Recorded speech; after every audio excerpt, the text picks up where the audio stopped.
On June 28, 1914, Franz Ferdinand and his wife was assassinated, and in the next month, July 23rd, Austria-Hungary would send an ultimatum to Serbia, and it would go a little something like this.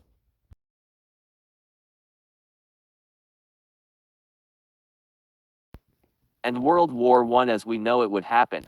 But what if they changed? What if in an alternate timeline Serbia fully accepted all of the Austrian demands?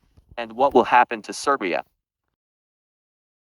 Austria sent Serbia a lot of demands, and I like to keep my videos short, so let me simplify what Austria wanted from Serbia. Austria wanted to investigate what happened. Austria demanded that Serbia will stop demanding their destruction. Serbia will denounce and will not make or form Yugoslavia or any united Slavic nation. By this point, these demands are pretty okay and not bad. However, these next demands are the demands that Serbia didn't accept. Serbia would have to purge any anti-Austrian people in the military, police, and civil servants. Lastly, Austria would have to do a direct investigation into Serbia, which would compromise their sovereignty. You may be thinking, what now? Well, I think that Serbia will essentially be an Austrian puppet. But how will the other major powers think of this?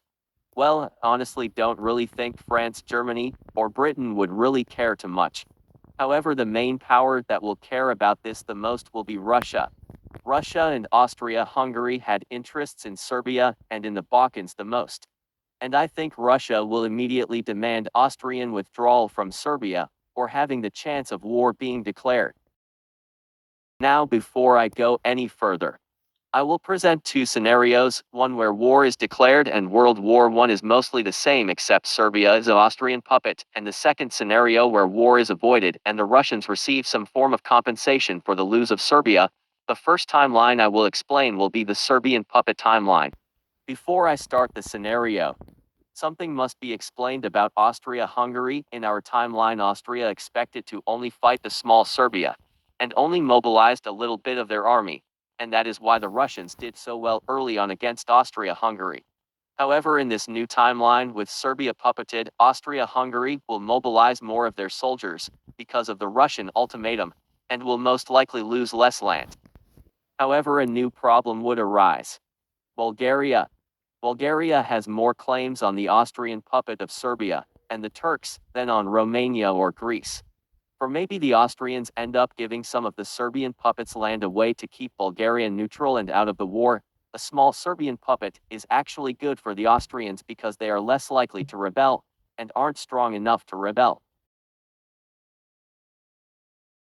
Maybe because of the loss of land, Serbia is compensated.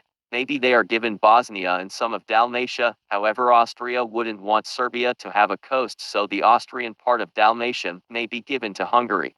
Also, I just realized that Austrian Yugoslavia is like really cursed. On the main front of the war, Austria-Hungary isn't pushed back too far, so maybe in this timeline without having to withdraw soldiers from the French front, maybe Germany does take Paris. However, I think that even if Germany does take Paris, it wouldn't really change the war that much. After a while, Germany will be pushed out of Paris, and they will withdraw to lines similar to our timeline. However, Germany will have more land. Because of the Austrian defensive and their army not getting destroyed, maybe the borders on the Eastern Front are a little better than in our timeline. Also, I forgot to mention that Albania, Montenegro, and Romania will probably be neutral because of these Central Power successes.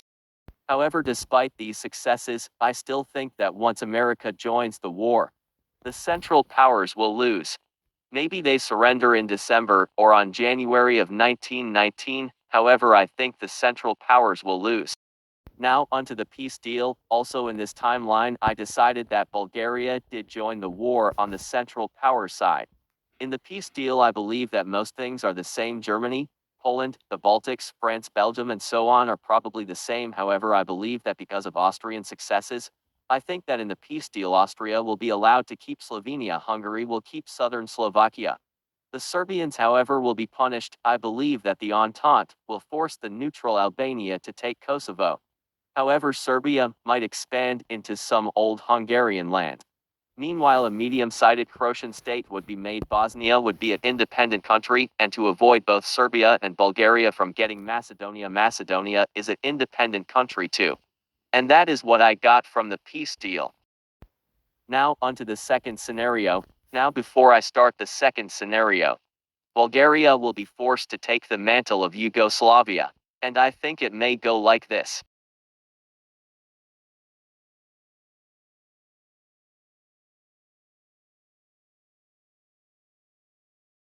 Another Russian demand would be that Galicia will be demilitarized. Then the Entente of Britain and France will make the Serbian puppet give Kosovo to Albania. However, I do think that a referendum could be held that could allow Montenegro to join Serbia. To make the scenario interesting, Franz Joseph abdicates the throne for Karl, who plans on giving autonomy. And maybe, just maybe, this allows for a greater Yugoslavia or Illyria, or whatever that state will be called. However, despite this seemingly peace end to what could have been a major war, I think that France will be the ones to start World War I. In this timeline, France had lost a area called Alsace-Lorraine in the Franco-Prussian War, and they wanted it back. So I believe that they may invade into Belgium to attack Germany. However, if they do attempt this, I believe that they will get bogged down in Belgium. Would invade into the demilitarized Galicia, and I believe that the Balkan front will be a stalemate. Now, an important thing to talk about would be Britain and how they think about this conflict. Which side will they join?